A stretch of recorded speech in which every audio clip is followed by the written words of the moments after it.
Alright, looks like it's engine install day today. Get the engine and trans bolted up already. Converter's not bolted up yet. And yes, I did clean my garage out somewhat, but whatever. So it's going to go right up in there. Should go pretty smooth. So anyway, we're not going to talk too much. We're just going to get it done. So hang tight.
Okay, well, it's in.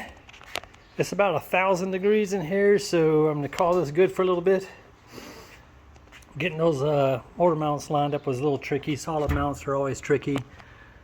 Another tricky part was the headers. It has header collector tethers. Let me see if I can zoom in on those. Let's see, where are they? I'm looking at them. Oh, there it is. Let's try that again. See that right there and that right there. That's collector tethers. I got one on each side. Those were a little tricky for us, but we got those in. So that's the hard part. So I might try to do some more of this tomorrow or the next day. It's the 4th of July in 2 days. Tomorrow's July 3rd, so I don't know what the family has planned. So anyway, that's about all we're going to do today, and I'll finish this up when we finish it up. See you. Okay, video update. Engine's still in where I put it the other day. Haven't had too much time to do much else. I did get under and hook up the shifter linkage and adjusted that. I got the drive shaft in, and then again it was 1,000 degrees and we had parades and all that crap going on 4th of July, so took a pause on that. So since I got that off the engine stand, I took the big block off of this roll around stand and put it on there. That's going to be the 496 for the truck. So as soon as I button that up some more, then I can do some on this. And also, like I said, I talked to my machinist the other day. He's looking for a 354 bolt. So got one of those loaded up, just waiting for a call back, make sure he's around. and we'll go get that dropped off to him. In the meantime, let's see, I rebuilt a couple of Carter AFBs, well actually Edelbrocks, for a buddy of mine. Tested a few distributors. I'm still weight matching a set of rods way over there. I can't get back there right now because that snowblower is all up in my business. Things sure is nice having a winter time, but it sure does take up some space. I might need to build a shed one day, we'll see. See, I degreed in a cam the other day. You always want to degree in cams. There's good reasons for that. I might go over that on the video. I should have videoed that whole process, but I thought it was going to be a quick, simple 30-minute process. It turned into a couple-hour process, and we still couldn't get it. Came back the next day.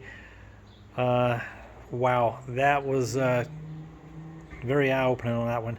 So anyway, yeah, I'm going to run this engine over to my machinist here as soon as I hear from him, and I might video while I'm over there and kind of show you around the shop. So stand by for that, and we'll continue later. So while I'm putting this engine together, there's one thing I kind of wanted to point out. I was playing with spacers and different carburetors. I've been doing that for many years, and I got two spacers here. They're both 4-hole taper spacers. This is a phenolic spacer from Quick Fuel, and this is an aluminum spacer from Wilson, 4-hole. They're both 4-hole taper spacers. I got a 850 Holley, or 850 Quick Fuel, and a 950 Holley. I've been running them both. Something you want to check is if you check the throttle bore, you're looking at about 735 roughly. I don't care what the plates are, that's secondary, whatever. So if you check the phenolic spacer, comes in at 1700. If you check the Wilson spacer, it's I'm trying to look through my camera while I do this, 1750. So there's a slight difference. You want to definitely check your spacers depending on which carburetor you're running. I ran this spacer with both of these carburetors before and never noticed a problem. And especially even ET wise, phenolic versus aluminum, zero difference from what I noticed. But they both fit. I didn't have any interference problems, but I like the fact this is a 1750. So that way for sure it's clearing where it needs to clear. Maybe that's a little bit better flow. Like I say, ET wise, I didn't notice anything. But anyway, I just thought I'd point that out. And I'm going to continue putting this together, and I'll update you later. See ya. All right, this is my machinist shop right here. You get along with all the machinists whether you like them or not. I got the coolest machinist all your family around. He's always got stuff going on. So this guy does all my stuff right there, and there he is, Clark. That's the guy right there. So you might want to take a picture of that, my other True Value Mechanic Award. Oh, I better get those True Value Mechanic Awards. Them, Bruce. There you go. Got to get the awards in here. I'm not even a mechanic. You're not even a mechanic, he I says. still got him. So yeah, a little dark over there, but working on some lights. But yeah, he's got the setup going on. Been doing this for, I don't know, like 100 years. So show me these valve covers over here you're showing me. He's doing a Pontiac engine over there. We'll go check that out in just a second. Let's check these bad boys out. Oh yeah. These are less than all the other brands. Made in California, USA. California did one thing right. They made a valve cover. Other than that, they have the ocean, but other than that, that's about it. These are the breathers. California people are gonna hate me now. Check that out. Pretty sweet. 5/8, or 5/16 valve cover Is that gaskets. the steel core valve cover No, gaskets? they're just No. rocker clearance. Yep, I use steel core because I don't like it to suck in. Yeah. I had that problem If you before. have vacuum. Yeah. Feel the weight of that. Let's see this thing. Oh man, that's like billet. That's billet aluminum. Yeah, and this comes undone. And then you have 2 filters that you can clean and replace. Sweet. That's pretty threading. An actual functional, cleanable breather cap. Yeah. That's a nice little unit. And then this.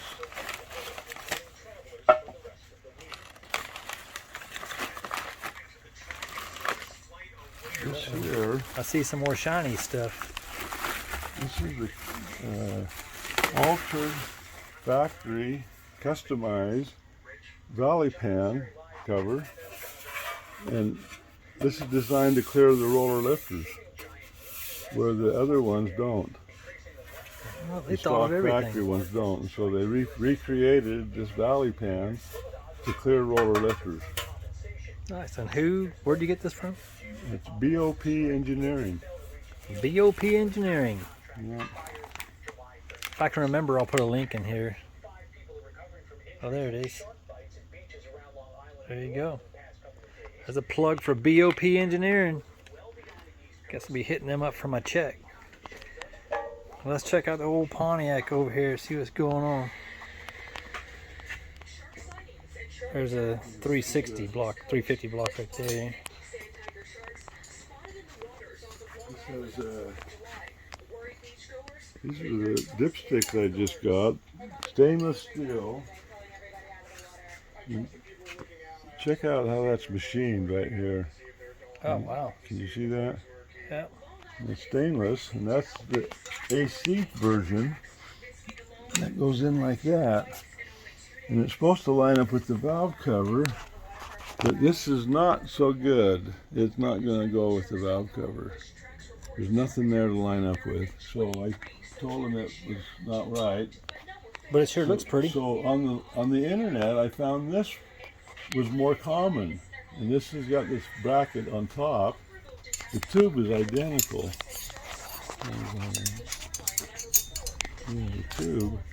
The tube is identical, so the dipstick is the same length. Oh. But this one attaches up here on the AC bracket. It's all stainless.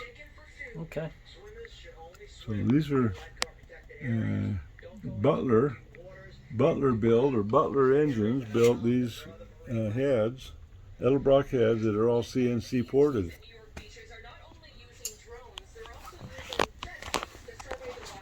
To edit my hand out of here. Windage tray with additional holes for oil drain back. Pontiac only had that hole and that hole. So what And I size, added what more. engine is this? It was a 428. It was drilled and tapped for 4-bolt. But they all were drilled and tapped for 4-bolt, and most of them were 2-bolt mains. It's a 428 with the 455 crank, and it's about 468 cubic inch now. Just your basic 468. Mm-hmm.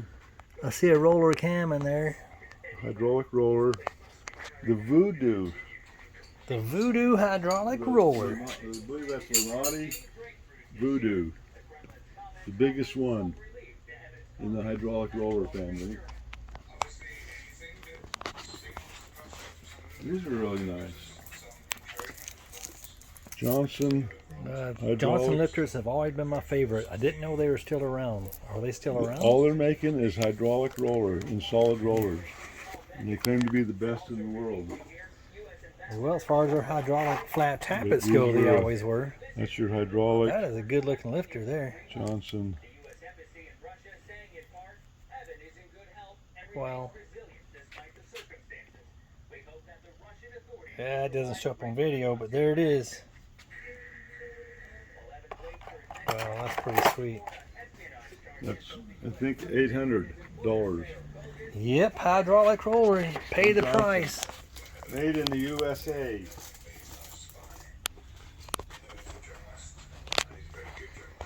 All right, what else can we look at in here that's cool?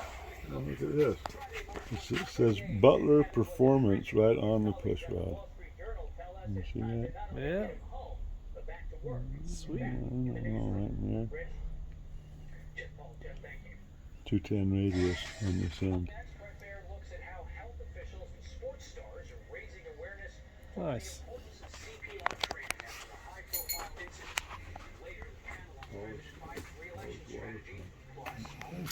Yes, because he has this little weep line. Is that for this Pontiac? Yeah, but it has hardly any miles, and so there's a good chance that's okay. Yeah. Yep. Can make it work. Let's find out.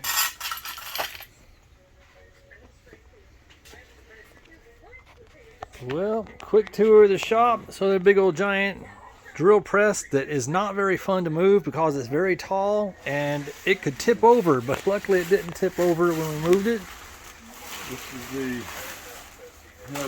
floating.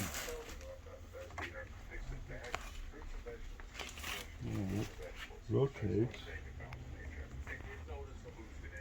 Tip your head to the proper angle, and it floats. But it's not plugged in.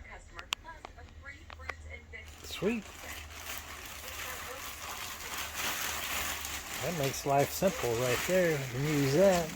It's required. More than simple, it's required. Alright, I want to see the run-up stand real quick. So there's a run-up stand right there. And yours is nicer. Battery. Probably. Mine's done a lot more. All the drill holes. Yeah. Just hang off the bell housing. No other support. Yep, this has run up probably hundreds, if not thousands, of engines over the years. Alright, we're going to check out the milling machine here too, because it's pretty sweet. The heads and blocks. There's this tag on it. One of those.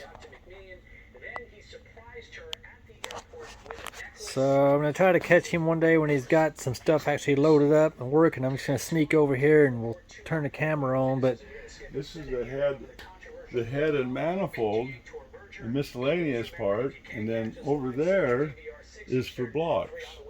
I'm gonna have to get closer so they know what it's such a busy. Yeah. That's for milling blocks.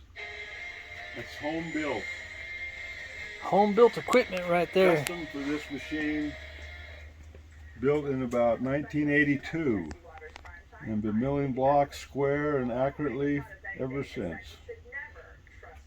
Yep. That's 41 years. Lots of work going on there. Timbering tool. Look, we got one of those blocks. I don't even know what that is. 383 Chrysler. Oh, it's a Chrysler. No wonder I don't know what it is. This is our cam kit. If you need concrete, this guy owns a concrete company. He runs his own business. Yep. Well, let's check out what's going on out the door and then see if we can beat the traffic. This is the boring bar. Got the boring bar right there. It just never ends around here. Yeah, there's tools everywhere. Got this going on, some of that going on, getting some work done. There's a press right there.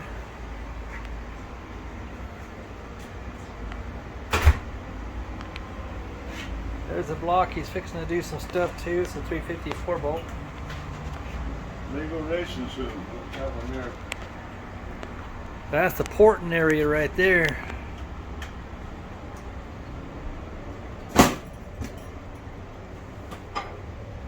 Seed grinding.